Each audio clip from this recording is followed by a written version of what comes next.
holders now, so. I learned. You made them? I was shown how to make them by my parents. Yeah.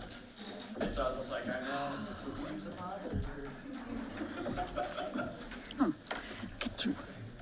The first presentation of 2026 needs, I need to make sure my phone is off. right, yeah. Yeah, like how do I do this?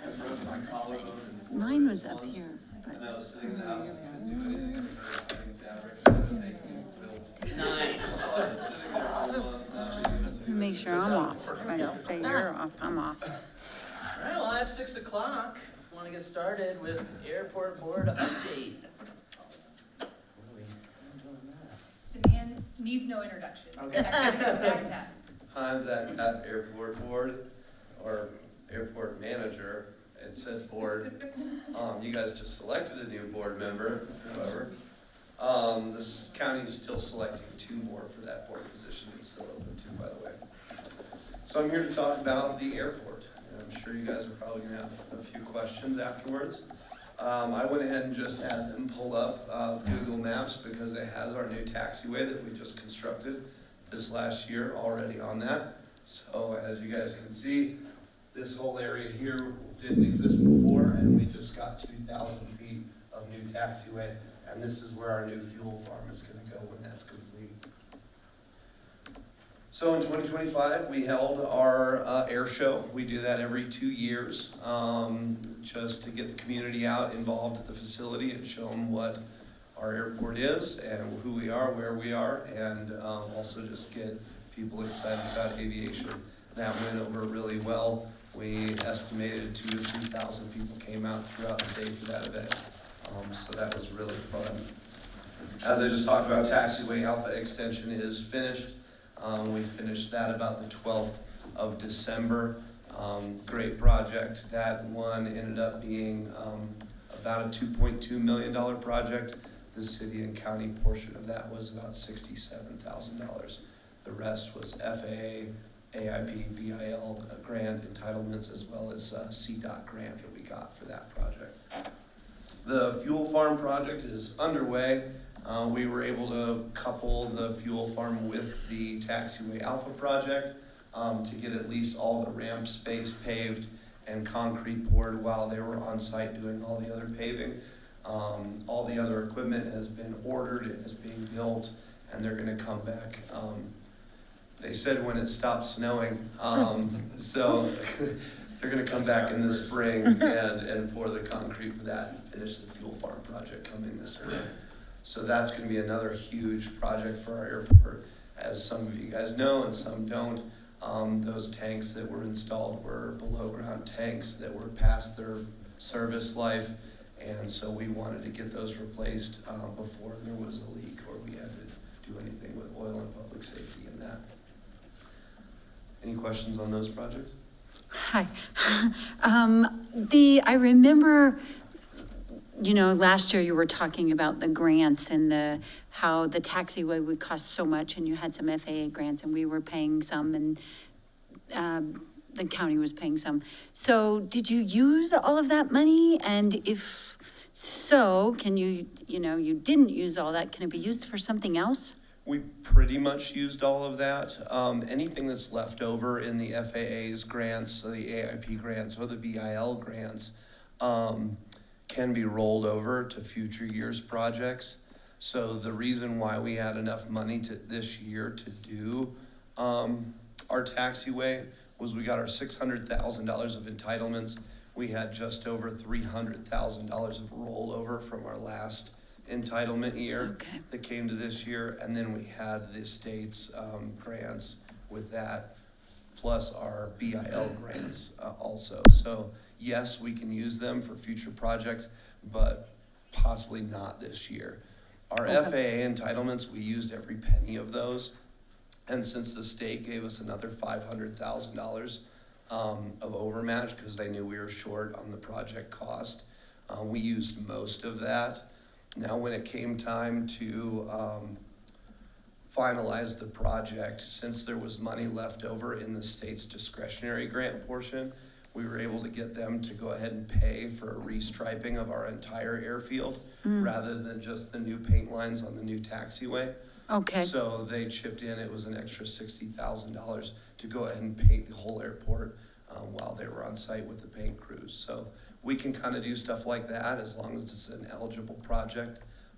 But so the we got FAA more improvements then, Yeah. than we thought we were gonna get. Yeah, And then the fuel farm that you put in, the fuel tank, what about that money for that? I know it's not finished yet. Are we on track with budget or? so we're on track with, well, what our expected budget is, yes. You know, as some of you guys know, we had to get creative as far as getting that project complete.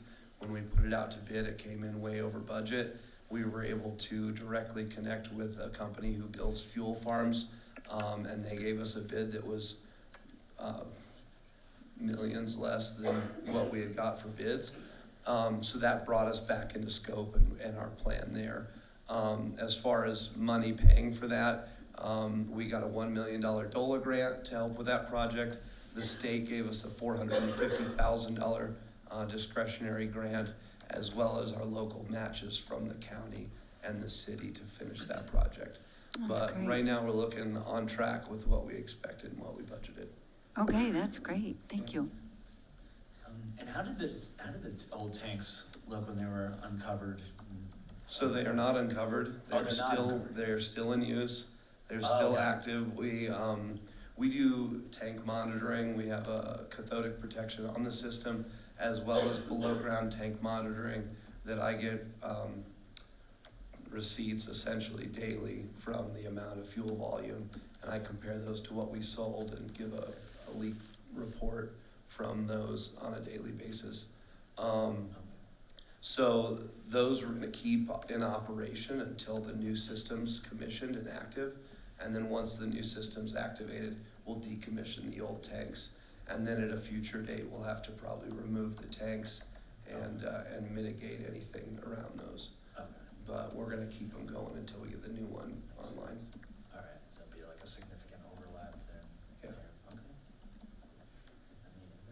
Okay. Mayor, I'm sorry.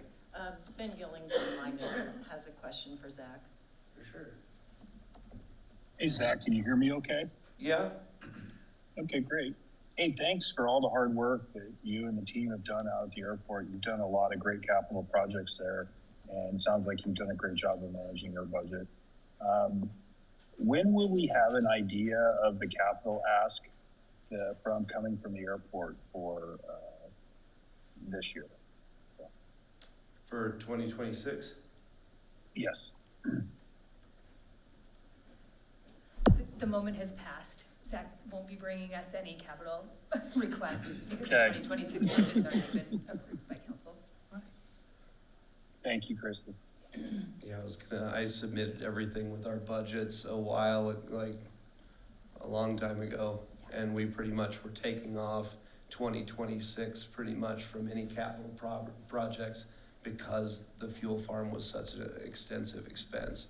And then we're gonna wait till, 2027 to look at where we're at and what we can accomplish.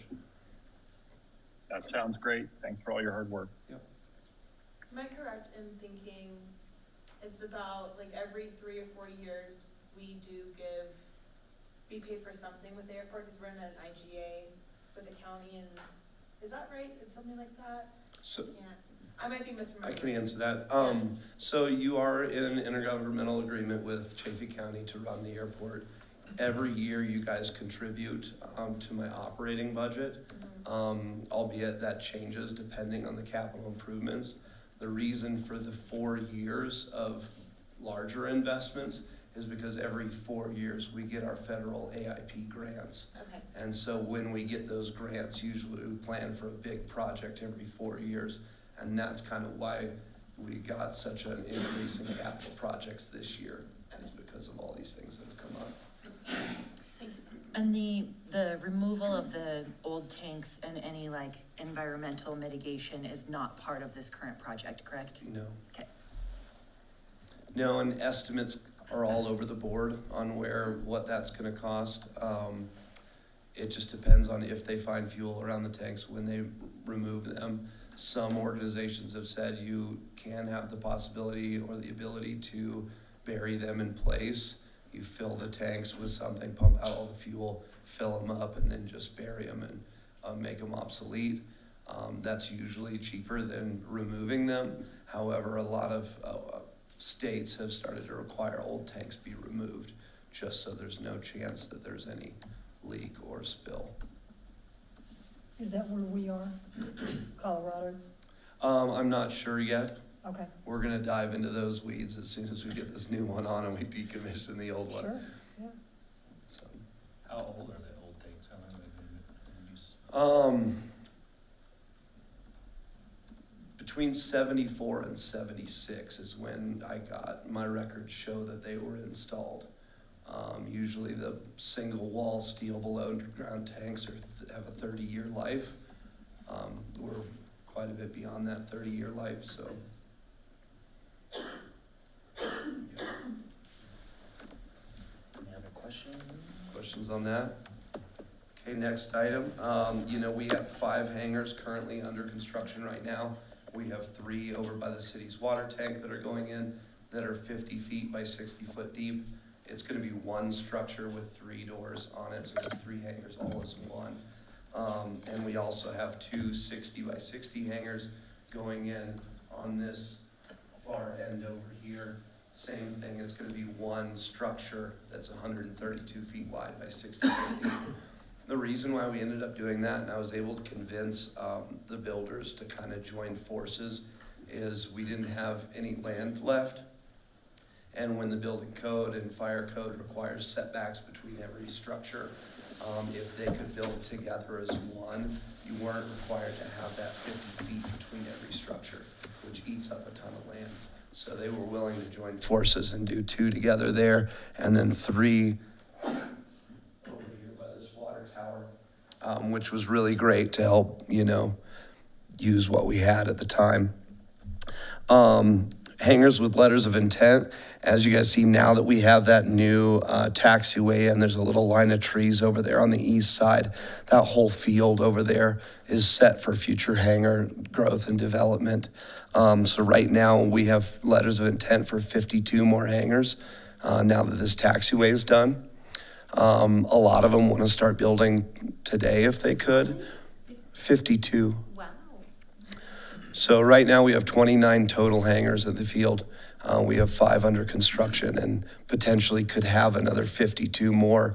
The one thing that's kind of holding us back on that is there's a lot of hoops to jump through. We have to do an environmental study. We have to do some geotechnical reports for that area for foundation construction, that kind of thing. The other issues that we have are infrastructure. There's no power over in that site location yet, and there's no water over there. So kind of looking into 2027, how can we get power over there? How can we get water over there? And some of the infrastructure to help the growth of these hangars being built. So that, the hangars themselves, they're paid for by the people who put them up. Yes, the hangar themselves are privately owned by the individual who builds them. They lease the land from the county and the city on a yearly basis.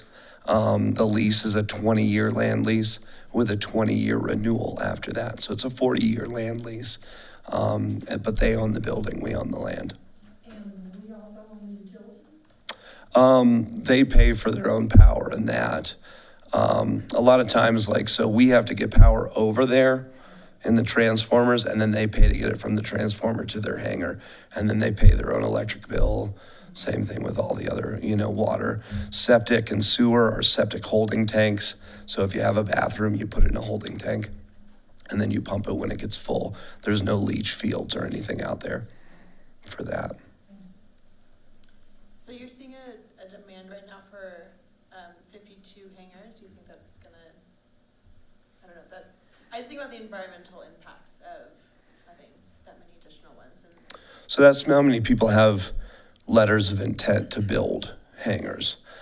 So yes, I guess there is the demand for that. As far as environmental impact, you know, what would that mean on increased traffic? It would be some, probably not substantial. I mean, it would be a good increase in traffic, mostly small single-engine airplanes. None of the hangars that are going there are necessarily large executive hangars that are going to be bringing in large jets and that kind of stuff. Most of the people I see with letters of intent are families that have retired, that are moving to the area, that have an airplane. It's currently at another airport and they want it to be based here so that they can fly every now and again. So it's not like we're building a new hub, a terminal hub, or bringing in all that. It's going to be pretty consistent. It will increase our traffic counts. It will increase our based aircraft counts. But as far as the environmental or community impact, it shouldn't be that bad. And increase in gas sales. Yes, substantial increase in gas sales. So, What and happens if, are people waiting? Like, all these 52 people have submitted these letters and they just have to wait until the hangar is built and ready for them? so they're the ones who are in charge of building it until we sort out having the infrastructure. And we also have to, if there's going to be hangars over there, there's going to have to be taxiways to those hangars. Who's going to pay for that? And so that's going to be a discussion that's going to be with the county, the city, as well as the people building the hangar, saying, okay, who's going to take on what responsibilities?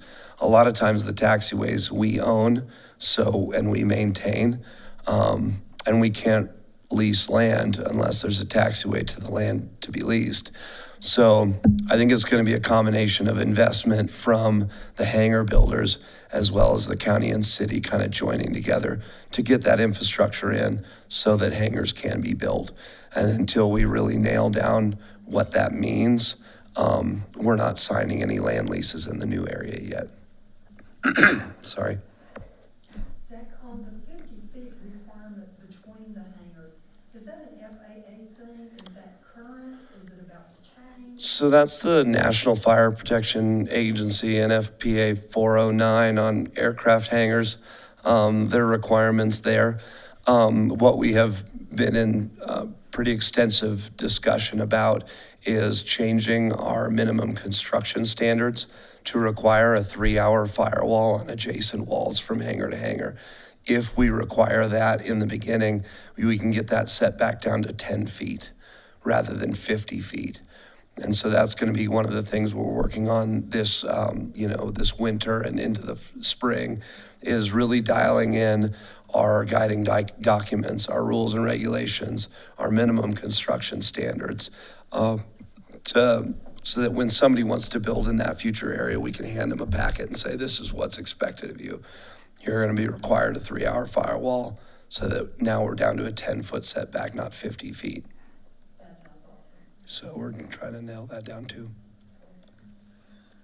What's the closest proximity of a residential house, I suppose? That's a loaded question. Well, I just think about, if there is infrastructure coming in, yeah. So, what year was that? We did a moratorium on all developments adjacent to the airport property. And we did a revamp of our airport overlay district as well as our land use code surrounding the airport. With that, those upgrades to our land use code, we zoned everything directly on the plateau and around the plateau as industrial for, that aviation use as well as industrial use.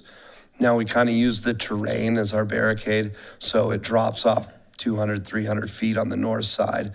So once you get to the bottom of that hill, everything else can be zoned residential or whatever it's zoned. And so the further out you go from the airport, the less restrictions on land use there is. So, and then the other area that you have to look at is off the ends of the runways. On those runway approach surfaces, there was also land use regulations in that runway approach surface. So I think we limited it to 1 house per 5 acres on the approach to each end of the runway. And then to the north and the south, it went back to the county's 1 house per 2 acres. until you got further out, and then the county can have more flexibility there.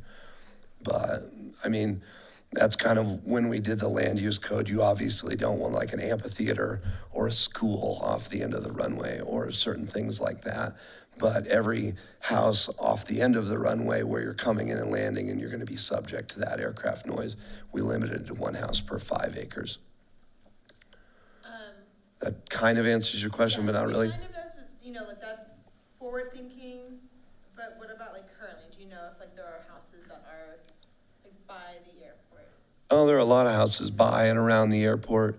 The other thing that we did in that land use code update, as well as the airport overlay, is anyone that buys property in the airport overlay district, when they purchase the land, has to sign a document saying, I am buying property in an airport environment and I will be subject to aircraft noise. So that in the future, they can't come back and say, oh, we didn't know the airport was there. Yeah. And I guess I'm thinking more, again, like about the people who are already there. Mhm. So like these 52 additional hangars, the industrial, the infrastructure that needs to be put in. Yeah, I guess, I don't know, just kind of thinking about them out loud in a way. I understand. I hear what you're saying. A lot of the people too in that have, you see all these different developments that are coming in around the airport. If you drive out 140 as you're going to 285, there's a whole new subdivision there, as well as the Timber Creek Ranch subdivision that's just north of the airport. All those are they're in that realm where they're going to be signing that document and they have to acknowledge that they're being there. Now, most of the people that live around the airport, from what I have seen, know where they live and know they're, near the airport and going to be subject to that noise. Thank you. Okay, I have an annoying math question. So why does that say Airport Road when it's County Road 140? Because it's both. But people use Airport Road as their address and the mail will not arrive. I don't know. Well, that's the It's a fact. Google- It's a Google map. We It's don't a have any Google thing. control. It's not, it's above our pay grade. I would just ask that it also say CR 140, We'll use Apple Maps so next that time. people can tell, you know. The little white boxes say Yeah, 140. it says 140 on it. Yeah, it says 140 in You there. can't see it. We'll just use Apple Okay, Maps. I see the little next time. white box. Little white boxes. Oh, up here. Yeah, it's right there. No CR. Okay, good. I appreciate that it's labeled both Really ways. tell you about the 140. Just so you guys know, this year we set another record for fuel sales. We almost sold 82,000 gallons of fuel, which that surpassed both of our fire years where we had the fires that were out here and everything. And so for a year without a fire and with everything, it's good to see that we're still setting records there and not having fires, which is Yeah. always good. My records indicate we had over 7,000 operations in 2025. I don't know if you want to do some math about how many operations a day. No, an operation is either a takeoff, a landing, or both. Whether that be, people doing touch and goes training, or the helicopters that were doing the Excel Energy work. Kind of a couple big projects that came through this year, obviously, was the Excel Energy project in Poncha Springs. Those helicopters were all based at the airport. A lot of them were buying fuel from us and doing that big project. We had a lot of CPW, the Division of Wildlife operations this year, both for stocking fish, tracking wildlife, collaring animals. UPS obviously comes in 5 days a week and drops off packages.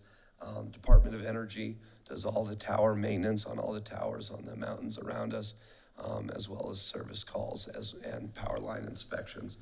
And we also had an increase in charters coming in, people flying in and out. One fun fact I was looking up this morning, I tried to figure out, the courtesy car went into town well over 460 times. So that means my mic keeps, I don't know if it's my voice or the mic here, but, so yeah, the courtesy cars that we have at the facility are for pilots that fly in that need to come into town, go to lunch, get a hotel room, stay in the area. A lot of the people will, if they're staying overnight, we don't allow them overnight, so they'll rent cars and stay for multiple days for that. But just an indication of 460 times the cars came into town, which meant at least once a day, one of those cars was coming in. They were getting lunch, they were staying here, shopping here, doing that. I kind of average, okay, if they spent $100 in town while they were in here, it's pretty easy to spend $100 when you're flying in, is about $46,000 or $92,000 if they averaged of $200 a trip into town. And those people are staying in our hotels, buying our food at our restaurants, shopping at our stores. So again, that's another real big economic impact that people really don't think about. I had somebody fly in because I guess there's a shop in town that sells a certain perfume, and she flew in to get this perfume that she really wanted and said she could only find it in Salida. So next time I'll figure out where that is. I can buy some. No, it wasn't a Kardashian. Are you allowed to say who it was and were they famous? So that's kind of a summary of what we've been doing out there. Many of you guys know we're a staff of 2.5. There's 2 full-time employees and 1 part-time, 24 hours a week. We are staffed 7 days a week from 8 to 5, holidays, weather included. We are there 7 days a week because you never know who's going to come in. So you're getting days off? Is that what I'm? It's just. We don't want to talk about when the last time I had a vacation was, but that's not your guys' fault. That's probably life and mine. So. Well, looking at a potential tripling of the capacity or the activity in the near future, we will look forward to hearing about that as that. The biggest thing for us is we want to run the safest and most functional airport that we can. We got Airport of the Year in 2024 from CDOT, which was a huge award. And looking to the future, how do we get to where we're more self-sustaining, where we don't have to have as much subsidy from the city and the county to run our airport. And a lot of our metrics are based off of, 83% of our revenue is fuel sales. So how do we sell more fuel? If we had more based aircraft, we could sell more fuel. Airports in the state of Colorado, our funding is based off of fuel sales and based aircraft and operations. So as we increase our based aircraft, as we increase our operations and our fuel sales, our funding from the FAA and CDOT also will increase.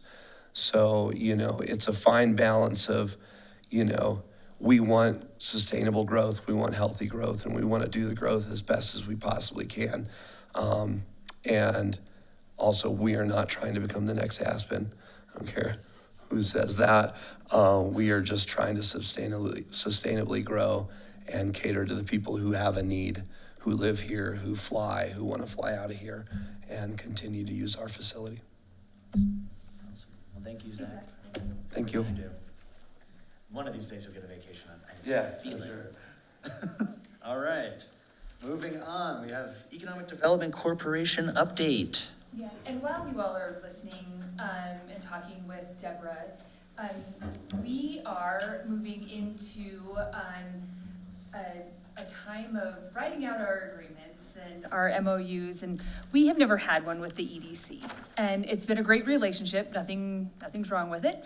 But I think we're getting to a place where having an understanding from council of what your expectations are with some of our partners would help staff as we move forward in this. Deborah and I have been talking about, what does it look like for the city of Salida to support the Economic Development Council Corporation? What does it mean for them to work in the community with our businesses? So just as a kind of informational, in 2013 and 2014, we funded the EDC $3,000 annually. Then 15, 16, and 17, it went down to $1,000. 18 through 22, it was $5,000. And then the last 4 years, we've increased funding to $30,000 annually. So I work with Deborah and the board, and I attend the meetings, and feel like we have a really good relationship, and have open communication, and that's great for us and for staff. But again, just want to make sure that the relationship that we're building with the EDC is what the council is looking for as well. So kind of as we're having this conversation, and Deborah and I are working on the MOU, it would be helpful for staff to hear what the council is looking for in this relationship as well. Thanks, Christy. And I think there's a few more slides, ahead. a little bit more before this. Well, Perfect. And before I get in, let me introduce myself. I'm Deborah Cameron. I'm the Executive Director of the Chaffey County Economic Development Corporation. I started this job a year ago this week. So, and before I get in to talk a little bit about the EDC, I'm actually disappointed Zach didn't stick around, because I just wanted to say we're a big supporter of both Zach and the Salida Airport. My husband and I are actually one of the lucky folks that are building one of the 3 hangars that we were lucky enough to locate there due to the taxiway being there and the power being there and the site being ready to develop. So we are one of the folks that are developing one of those 3 hangars in a row there. So we're aviation enthusiasts. My husband and I built our own airplane, and we tried to involve high school students and college students all through our build process to try and provide them some transferable skills as they were considering careers in the aviation sector. And from an economic development perspective, I think the airport is a great asset. There are some on-the-field businesses that service aircraft, but I think with the potential for new hangars, there's also the potential to get more of those kind of businesses to service the airplanes that could be based here in Salida, as well as the BV airport as well, therefore creating more job opportunities in the aviation sector as well. So I'll look forward to working with Zach on those kind of things in the future. So a little bit about the EDC. I'm sure some of you are probably as familiar with the EDC as I am, since I've only been in the position for a year. But the EDC has existed for about 10 years. I'm their 3rd executive director. Wendell Pryor was the 1st executive director of the EDC. And then most recently, Jake Rashavi was the executive director. And then I stepped into the role this week last year. So a little bit about our mission. Our mission is to ensure that Chaffey County is open for business and to promote the creation of a diverse, thriving, and year-round economy. And you see a little bit there about what our vision is. I personally have worked in economic development for over 20 years. I've worked at the state level. I've worked at both the state of Colorado's Economic Development Office, the South Carolina Department of Commerce, which is their Economic Development Office. I've worked in economic development at the local level and the state level and the utility level. And I was thrilled to move here with my husband a year ago after visiting Chaffey County for over 20 years to recreate here and be a part of this community. To be able to move here full time has really been an honor and a privilege. Next slide.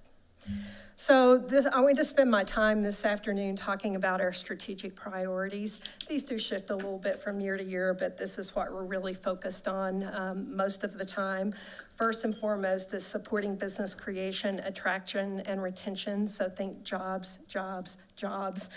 We're also focused on shaping smart policies and influencing policies to keep Chaffey County competitive from an economic development perspective. We also, you'll hear a lot about this tonight, we are focused on supporting aspiring entrepreneurs and accelerating ventures that build place, create jobs, and advance innovation here in Chaffey County. We're also putting a renewed emphasis on helping to build the knowledge and importance of understanding of economic development at every level in the community. And of course, we wouldn't be a successful organization if we didn't place some emphasis on building a strong and sustainable economic development corporation. I like to think of the work that we do. These are words on a page. How does it manifest? What does it look like in reality? I place our work into 3 buckets. projects. So that's working with companies that are already here, companies thinking about coming here to grow and address challenges and to connect them with opportunities. Programs, you'll hear a little bit about our programs tonight and our policy work, which I've just focused on. So I think nothing paints a better picture than actually giving you a real-life example of a company that we've spent a significant amount of time working with in 2025. So the company I chose to use tonight was Peaks Precast. So Peaks Precast purchased a facility here in Chaffee County in May of last year. They are one of the newer entrants in what I would call the building disruption cluster that we're building here in Chaffee County. So they purchased a building and spent several months doing significant renovations to the building. I was engaged with them from the time that they were thinking about purchasing the building and continue to be engaged with them today. So some of the things that we've been able to do was support their process through planning and zoning. We have advocated for them to receive Innovative Housing Program grant funds from the state of Colorado. That has included sending emails, letters of support, making phone calls on their behalf, and they were successful in getting those IHP funds. We also made introductions to them to other businesses in that cluster. We connected them with educational and talent development resources. We supported, as you can see from the picture, their grand opening event back in November. And we invited Brent Wall, who lives in Salida, to be a panelist on our Ascent 2026 Startup Story Spotlight, which will be focusing on this building disruption sector that we're building here in Chaffee County. They also have applied to be in our Ascent program for 2026. So you see firsthand, just the role that the EDC can play when a business is thinking about coming to the community to help get them up and operational. So a lot of the, one of the three buckets of work that the EDC does focus on is policy work. These are our 6 policy pillars. We focus on workforce housing, water and wastewater, education and talent development, child care and early childhood education, and also land use. So once again, those are words on a page. How does it become operationalized and manifest itself here in the community? So we do have a policy council that meets monthly to discuss things that are happening in the community that connect back to those 6 policy pillars. This year, we'll be doing a monthly opinion piece and trying to get those placed in the newspapers here in Chaffee County that will focus on those policies, but also our economic development assets that we have here in the county, just to, once again, broaden that knowledge and understanding and importance of economic development here in Chaffee County.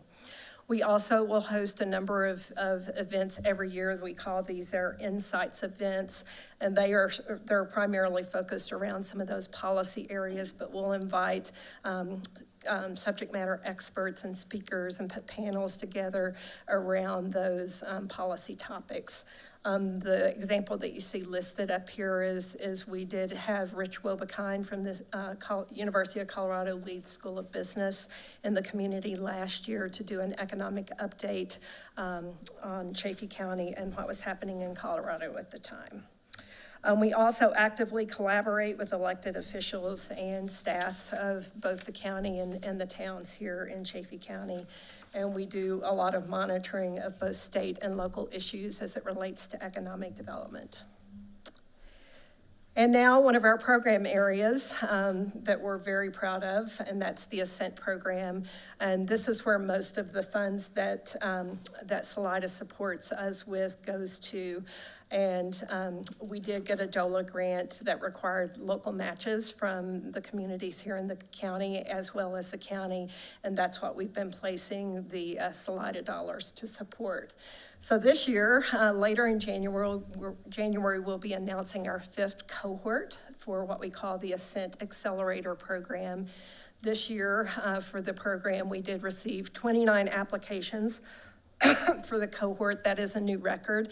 I think last year we got close to 20 applications. So to still see this kind of demand for this entrepreneurial education program after 5 years is very significant, and I think speaks to the emphasis and value that people place on entrepreneurship here in the community. So the Ascent Accelerator, it's composed of education classes as well as some public events. So the education that they receive, it's 6 sessions spread out over 12 weeks.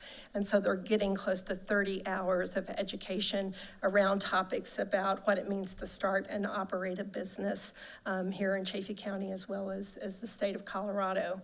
A big part of their participation with us is connection to a lot of resources to help them grow here in Chaffey County, as well as so much value of them participating, as the value they get from participating in a community of other entrepreneurs. And then each company that participates is also assigned a lead advisor who follows them throughout the cohort, and sometimes those relationships go on for several years. Next. There are 3 events that go along with that technical education that they receive. One is our launch event. I think some of you have come to that in the past. This year's event will be on January the 22nd. You will be getting an invite this week for that.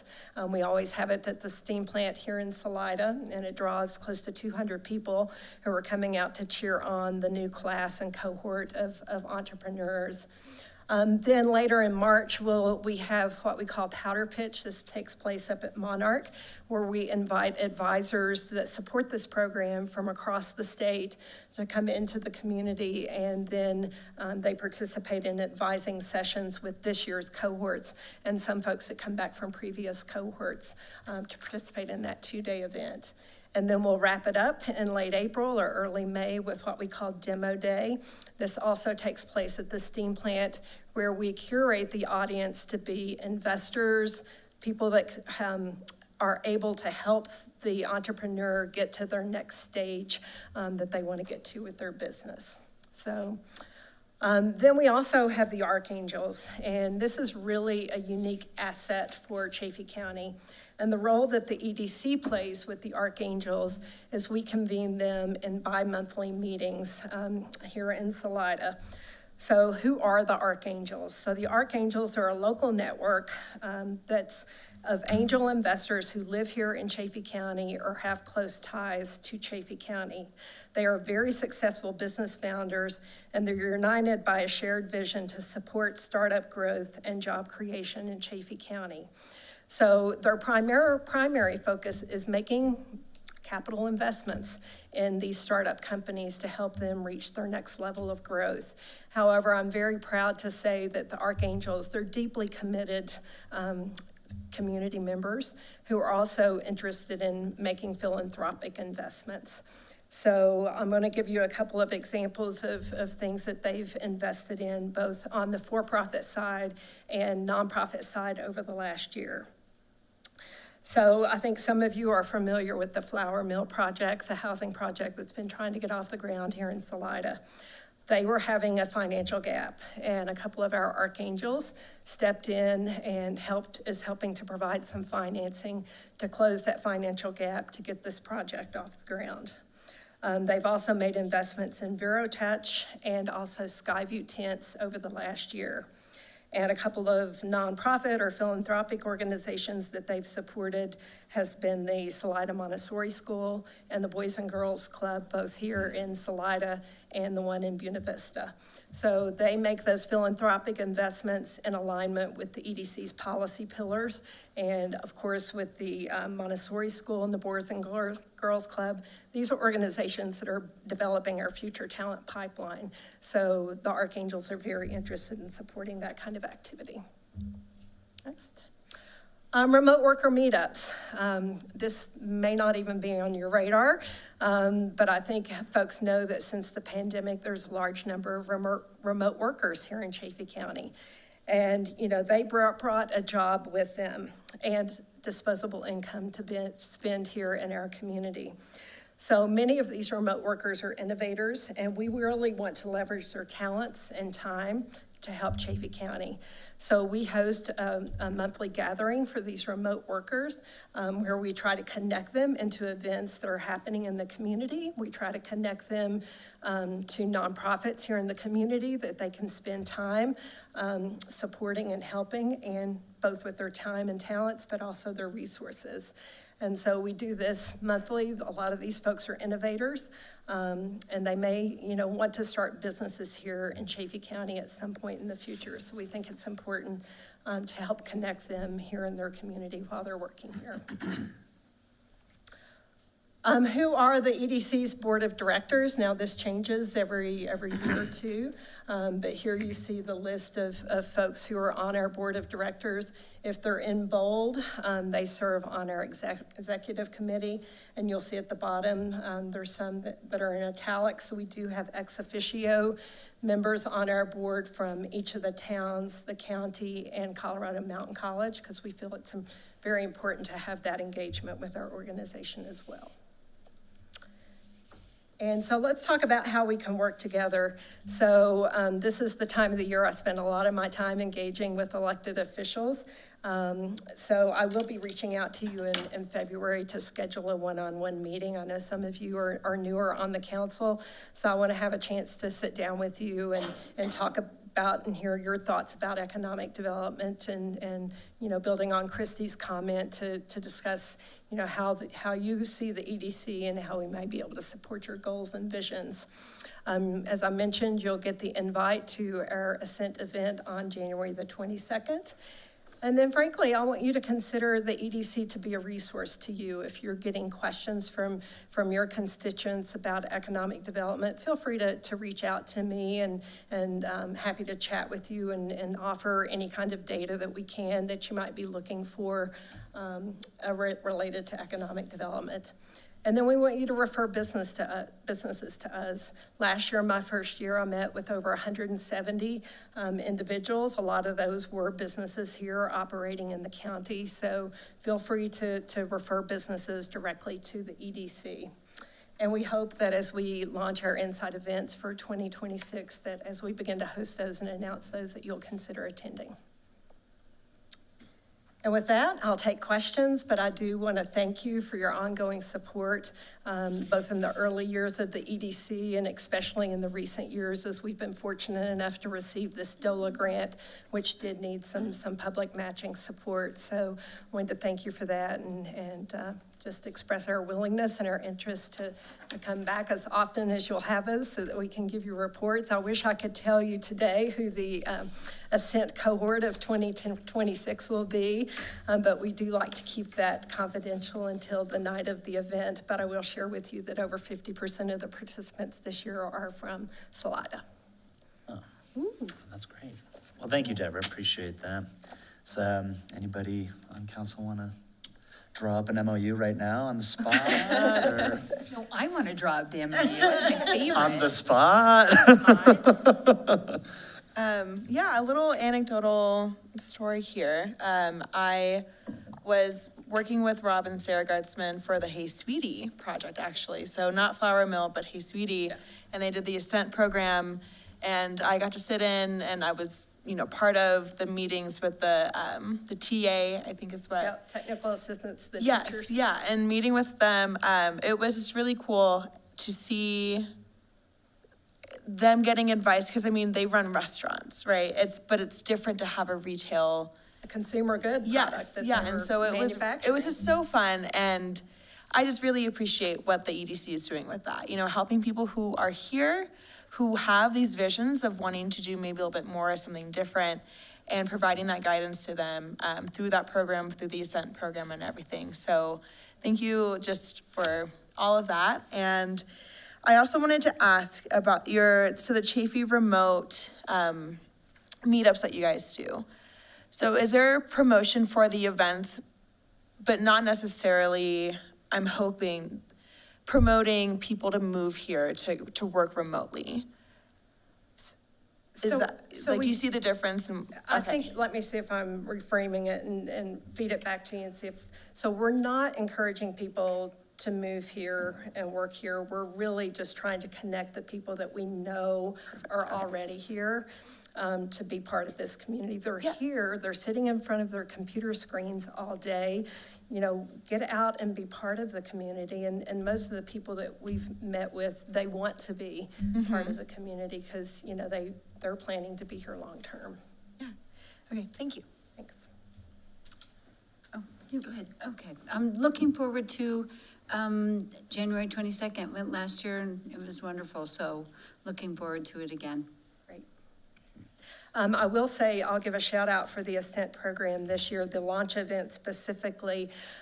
So we are actually going to be having PBS 12 who will be at the event. They're planning to record the entire event. They're looking for more rural content to push out across their media platform in 2026. So they will be here. They'll be recording the event, and then they'll be doing interviews the following day with some businesses here in Salida that then they'll be putting on their station throughout the year.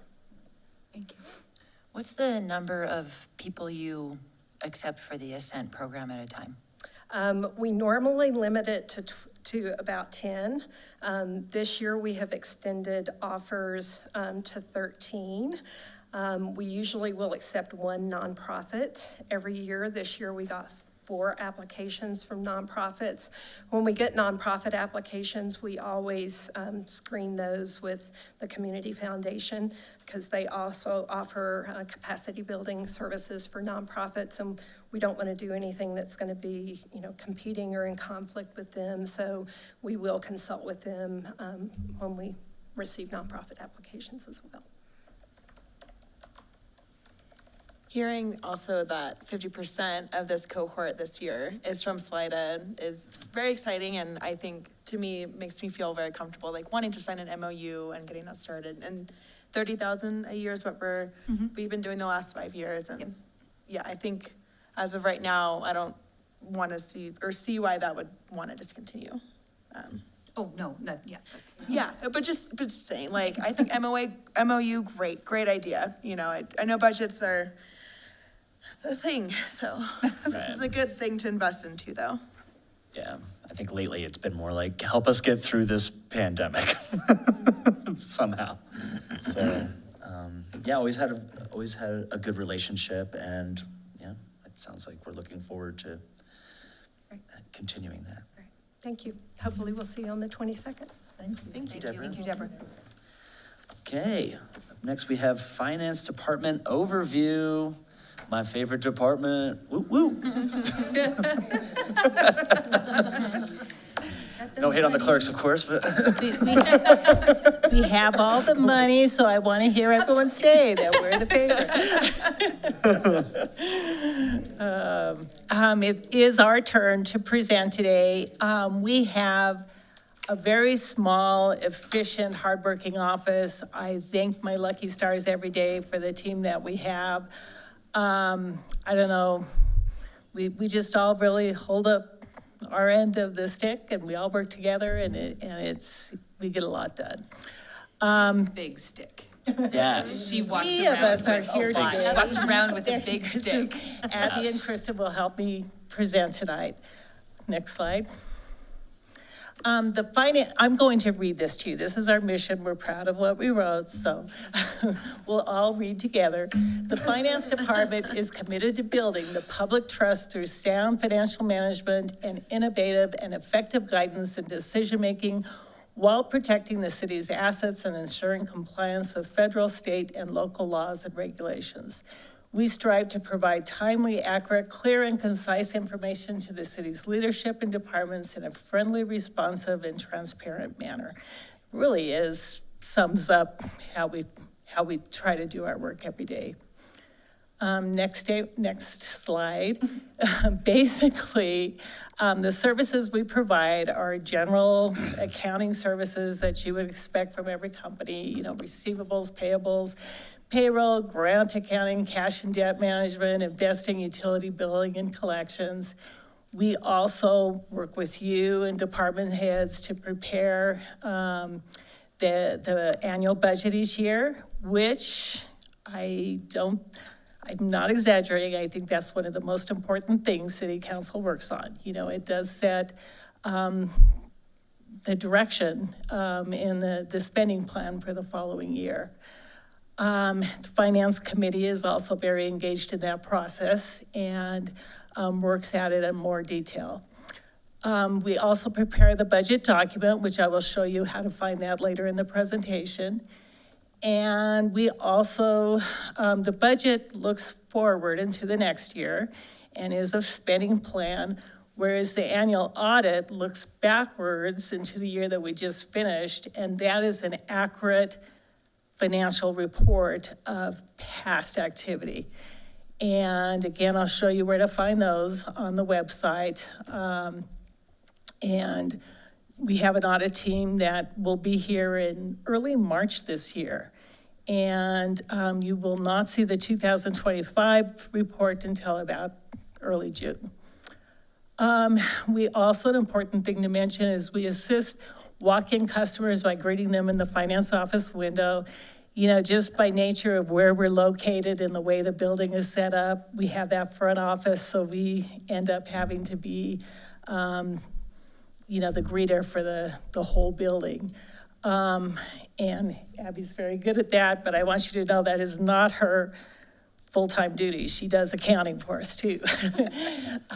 She's much kinder than I am sometimes. But we have to direct people to their appropriate locations and act as the first point of contact for staff. Next slide. Amy, is there a slide for the awards that you've won over the years? I will show those awards good. to you and what they look like. Just didn't want you to soon, to yeah. not No, mention that. You know, I don't want to like brag too much, but don't worry. You should. We'll get to that. Don't miss this opportunity. I mean, it's all of our working together that achieved that. Yeah. The one staff, Renee, in our office was not able to make it tonight, but she is our utility accountant, specializes in utility work. She does the billing and collection of approximately 4,000 to 4,500 water and wastewater accounts monthly. One thing that we've been trying to work on this year is getting more people to pay online. As a small town, people like to come into the office and pay their bill. And that is, Hi to Abby. yeah, I don't think that they recognize that that is, you know, a pretty big time drain. You know, every time we have to stop in the middle of a reconciliation or accounting transaction and go to the front desk to collect a payment when they could pay online. So we're really trying to get that word out. And our KPIs will show that we've had some success with that this year. She has to manage the utility customer database. There's a lot of people that move in and out of the community, and she has to take care of all that. And oversees the tap fees for new construction. Very busy job. Where your direct involvement is going to be each year, we ask you to approve a rate schedule for the water and wastewater fees. We periodically look at those rates, usually with an outside consultant specializing in that to make sure that we're charging appropriate rates. You know, I think somebody asked the question when we adopted the fee schedule last time, 7% increase sounds like a big amount, but it's, I think I calculated it, it's like a $4 a month increase for the average homeowner. So it's not astronomical. The percentage is a scarier number than the actual amount. And for the handful of people who don't pay their water, wastewater fees, at the end of the year, we ask you to put a lien on their property so that we could eventually collect those fees. Next slide will be handled by Abby. Oh, great. Hi, I'm Abby. You probably recognize me from the front desk of the finance department. You'll see her more than me. I handle various things. Every other week, I help process payroll. So whenever you all get your stipend each month, that as a result of our payroll processing. It was mentioned, maybe you all would like to know you get paid the second payroll each month. That can vary each month. So somebody had mentioned not seeing their payment when they expected it. That can fluctuate each month, obviously, based on the pay periods. For instance, in December, the second pay period was December 17th. In January, it won't be till the 28th. So that just kind of gives you an idea that it could fluctuate. But if you ever have any questions about when you might get paid, feel free to reach out. I am also the person that assists people coming into the building at the front desk.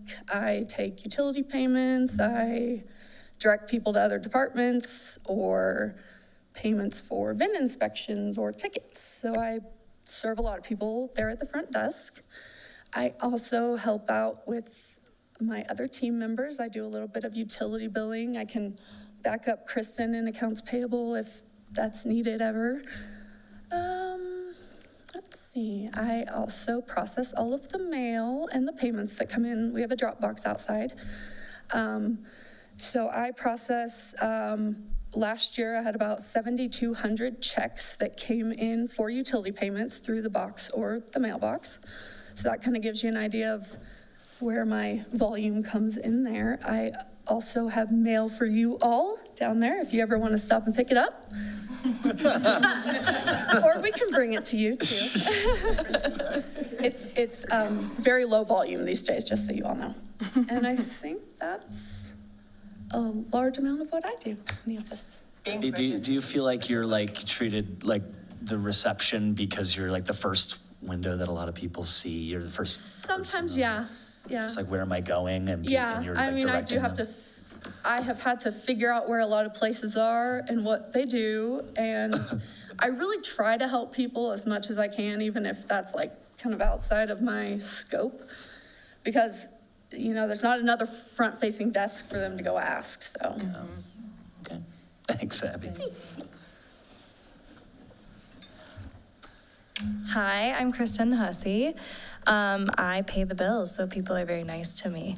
So in 2025, I processed over 6,000 invoices. I also just maintain our vendor files, so getting W-9s. Right now, I'm working on getting our 1099s together for all of our vendors.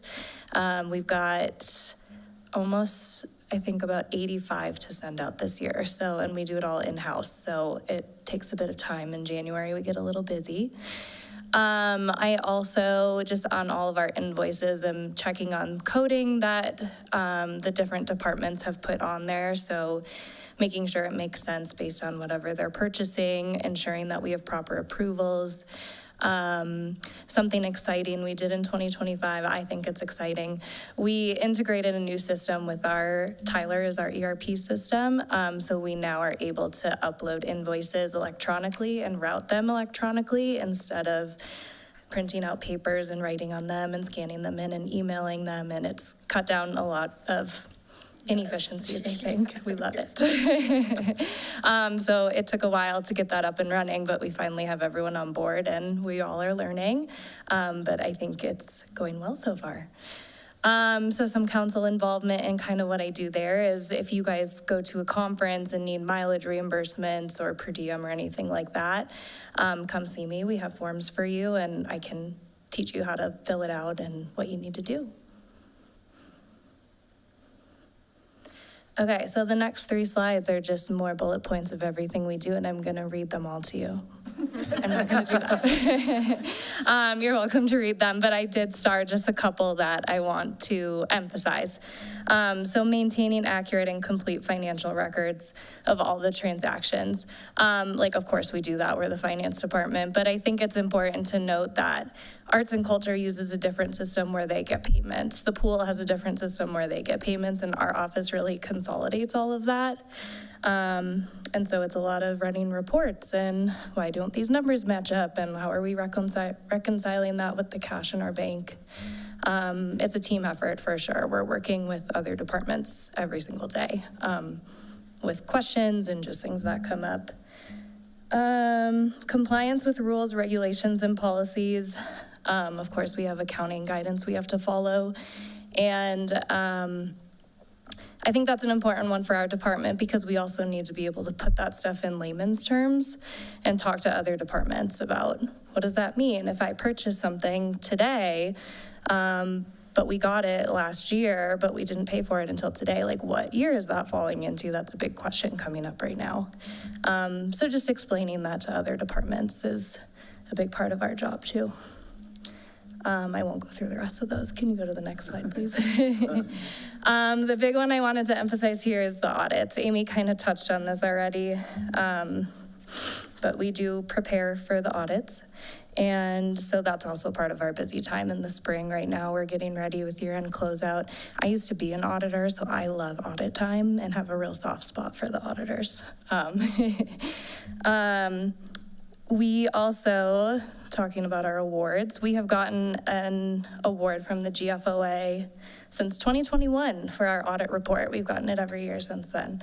So that is something to be proud of, and Amy will show you our big certificate later. It's kind of a big deal. And if you come into our office, we have plaques on the wall too, and every year that we get the award, we get a little chip to add to our plaque, so it's pretty fun. Come look at that. Yeah, come look at it. That's our art. That's our art in our office. All right, next slide. Okay, so Amy talked about the budget too, but obviously that's a big thing that our office works on, but it really is a team effort, not only with staff and different departments, but also with you all and just figuring out how each department is aligning their goals with your guys' goals and what they're doing for the year. Awards. We do get an award for our budget book that we put together, and I think Amy's going to show you our latest and greatest for the 2026 budget book. But we have gotten that award from GFOA since 2022, which is also very exciting. It's a lot of work. I mean, we have departments put together goals, KPIs, everything that aligns with your guys' strategic plan that you put together at each when you do your annual retreat. Those are really like our guiding principles that everyone works around. So we put all of that together in the budget book, not just numbers. All right, and with that, I think, oh, we have one more slide. We also do other duties that aren't really accounting, but land in our office. So I do a lot of cybersecurity stuff, which, you know, I don't have a background in, but we're figuring it out. So you might get emails from me about that. So don't click on the fake phishing emails. They're gonna try to get you, but I'm looking at it. I can see who clicked on them in the background. But I don't tell anyone, don't worry. The other thing we do, we manage the fuel cards. So also in 2025, we started a fuel card program where each vehicle or piece of equipment that goes to a gas station has a fuel card so they can go to any gas station that's most convenient for them. It's just been nice, and we just have one company we work with. We get discounts when we pay, and that's been another efficiency we've been able to use in 2025. Abby manages our cell phones for most every department. Cell phone companies, as everybody knows, are very difficult to work with, so that is not easy for her, but someone's got to do it, and we do. Abby also coordinates and manages all of our auctions. So when you see the notices in the paper or on our Facebook, that's Abby that's taking the calls about questions of how many feet of fencing is it and what does it look like and whatever else people ask. Yeah, what kind of gas does that vehicle take? And we go find the answers if we can. Okay, and now I'm gonna hand it back over to Amy, and she's gonna show you some really exciting finance stuff. Auctioned. It was auctioned. I'm gonna. That was a big thing last year. Were the old pews auctioned, were they? We tried to, nobody took them. I would have taken some. Imagine that. All right. Would have chopped it up I for want- backyard. Hindsight's 2020. Backyard furniture. Didn't ask for it when it was available.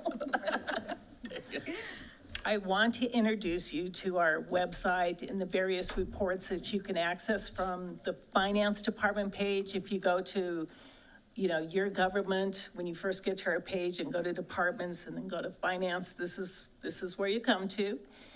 And First on the list is the audited financials. You can click on it there on the left, and it has the last several years' financial reports. I'll show you just briefly what that looks like.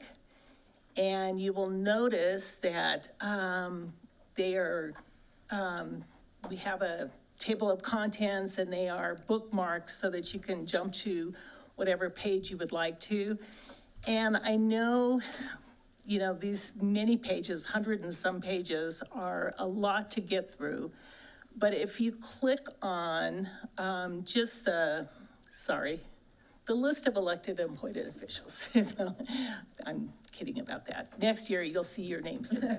But anyhow, if you look at the management discussion and analysis, if you're not a numbers person, we try to explain what's happening in the previous year in words, as well as there are charts and graphs there to try to make it a little bit more clear. And it's something I would really recommend that you try to dive in and at least read the management discussion and analysis section. You may want to go to, I thought it would be bookmarked. I can't believe I didn't bookmark it here. Oh, there it is. I did bookmark it. That is the award we get. That's basically what it looks like. And the reason it's a big deal is it shows that we're being as transparent as we can. It's including a lot of additional information beyond what we are technically required to provide. For instance, if you jump back to the supplemental information section, you'll see, I'm sorry, not that, the statistical information section, you'll see just years and years of data that, will give you trends for the different numbers and that sort of thing. So, there's a lot of analysis to be had that isn't a required part of the financial report, as well as the, information in the management discussion and analysis. GFOA, which is the Government Finance Officers Association, that's, all government finance people try to be members of this organization, and they provide training and guidance on what the best practices are in our industry. And they're the ones that set out what we're supposed to put in our reports in order to achieve the awards. And it's reviewed by a panel, and you have to go through quite a lengthy process you have to meet certain timelines in order to, it has to be completed within a certain timeline. So it is something to be proud of when we get these awards. So don't forget to look at the audit, and then when you're done with that, look at the budget. And right now, the 2026 budget document is still in draft form. We do prepare the budget as an online budget document. Okay, so when you click on it, this is what it looks like. It's a table of contents with a lot of links, okay? Here, the budget message is probably a good thing for you to look at. It gives you the words describing what the budget is with some graphs and charts. Notice that there is a home button at the top, which will take you back to the chart of accounts. The table of contents, excuse me. And another thing to read initially is a reader's guide that kind of explains to you what the structure of our accounting is, what the timeline is for the budget, for getting the budget done, the fund structure, how many funds we have, and what kind of activities are recorded in each of those funds. So again, a good thing to read, to orient yourself with, especially new council members. And then the overview, if you like just seeing the highlights, that's probably a good place to go. These are fund balance amounts. You can look at, let's see, one of these reports doesn't work yet. I think this one works. So you can look at all the line items by fund in one place. days. Then, if you go down here to fund summaries, this is where it gets rather interactive.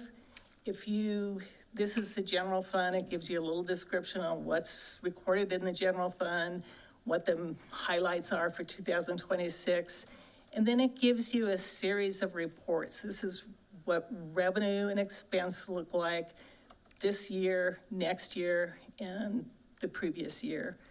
And here's revenues only with a little bit more detail.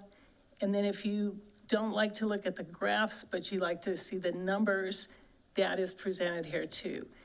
And I want to point out that each of these charts is interactive. If you want to just look at revenues, you click on revenues. If you want to just see tax revenue, you can dig in deeper. If you want to see how sales tax revenue looks, trend line wise, you can do that. Or you can go to the numbers and do the same thing. So, you can play around and have all kinds of fun in these reports. And there's a reset button that'll take you back to its original view. You can't break them, so. That's good. It's a good one. You should be able to It is dig really in fun, and yeah. find anything you Super dorky want stuff. in the budget. Absolutely dorky. I love it. So, again, please, I encourage you to play there. And then the budget tracking section, this is where we would show the monthly budget to actual tracking reports. These are not complete financial statements. They are just designed to show, are we tracking within the budget or not? This is what our treasurer goes over in our finance committee, looks at every month, and our treasurer presents based on this report here. We try to do all 2,000 accounts, is that how many we have now, into, just this one page for your purposes. And then you can scroll down and see a little bit more detail by category, not by line item, but we combine it by category.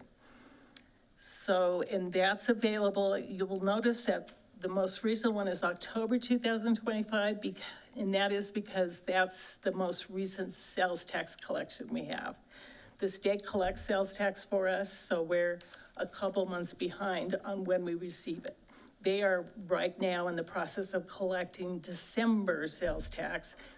They'll do that through the whole month of January. We won't see it until February, okay?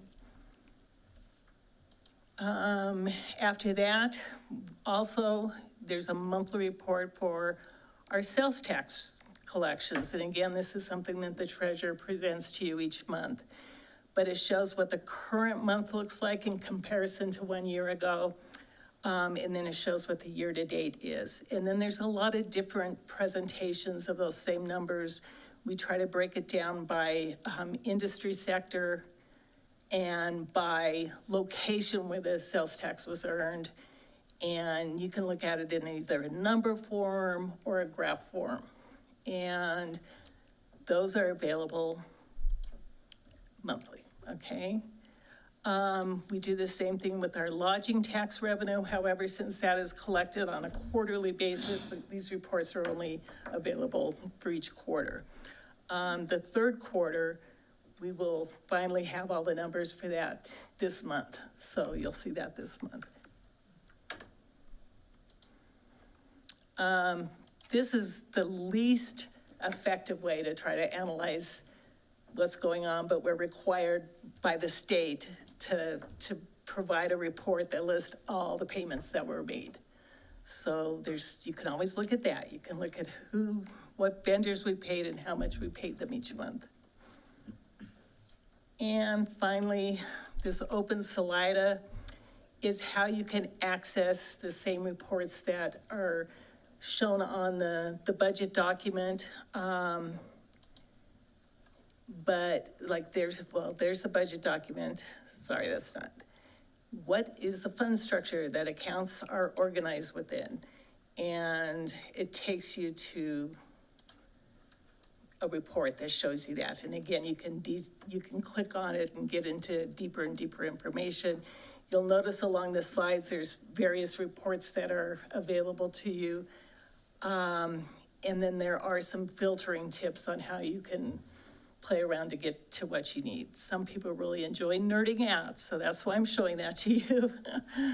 And that's it. Any questions on where the reports are available? We still have a few more slides in the presentation if I get to that. Do you want to trade? Let's trade. Are you going back up to the podium? Huh? Are you going back up to the podium, or are you here? I'll go back to the podium. Oh, you can sit here, I was just curious. I was enjoying it here, but I feel like I want to go back to the podium. Take your paper with you then. Okay.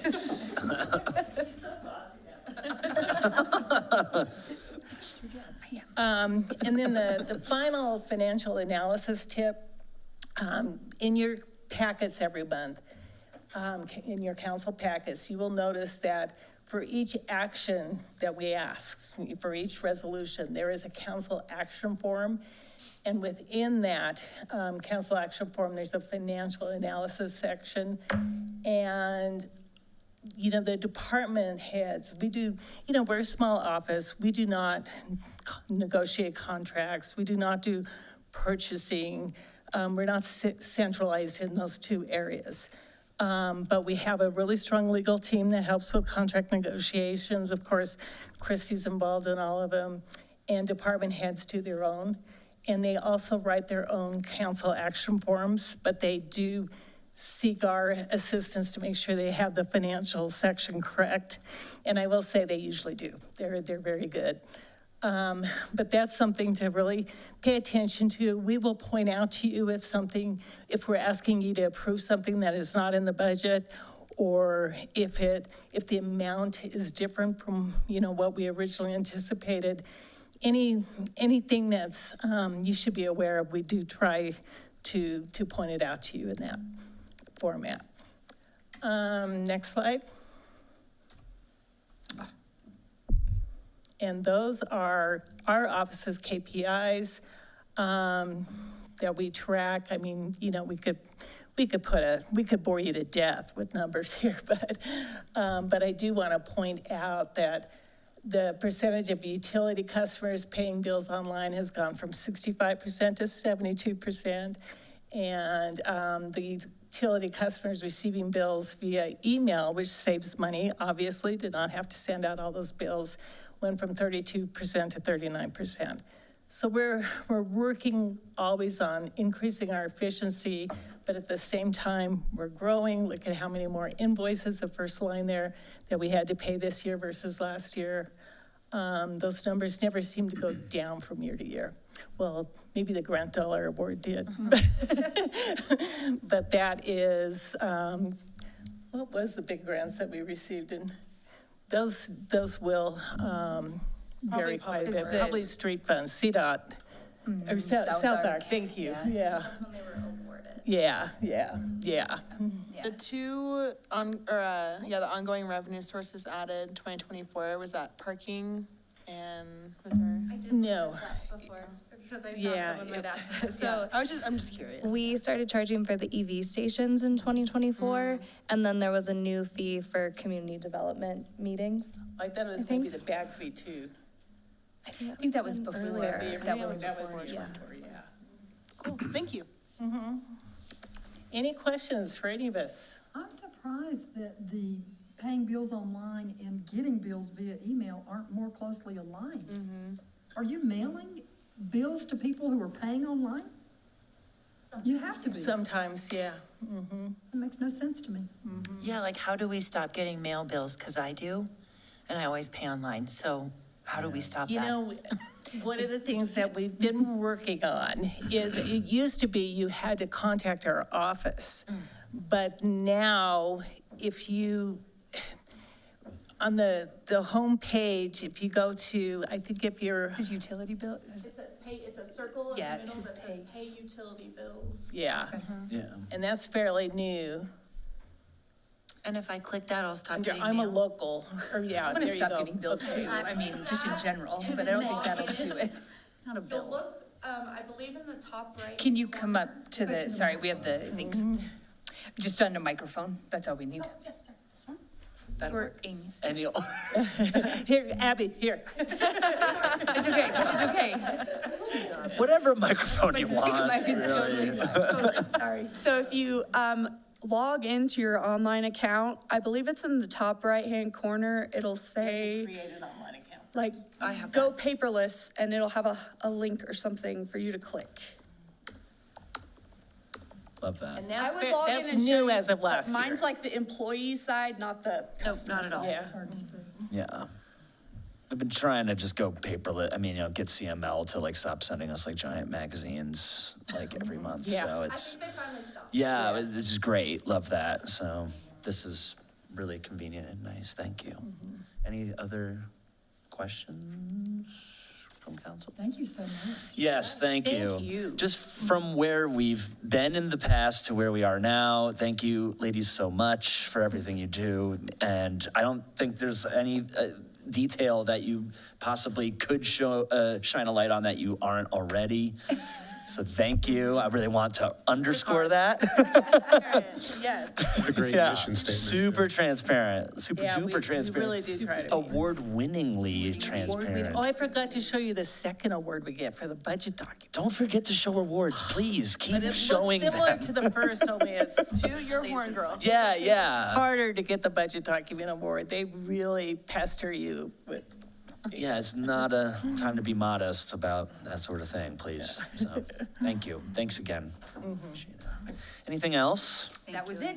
All right, well, that's it. All right, we'll see you guys tomorrow. Speaking of paper mail, Shelley, I have this over you. I got something in my mailbox and I opened it because it was addressed to me. I'm Actually, it was addressed to me. Yeah, I'm Shelley. asking so I can put it on like my Facebook so other people will do it.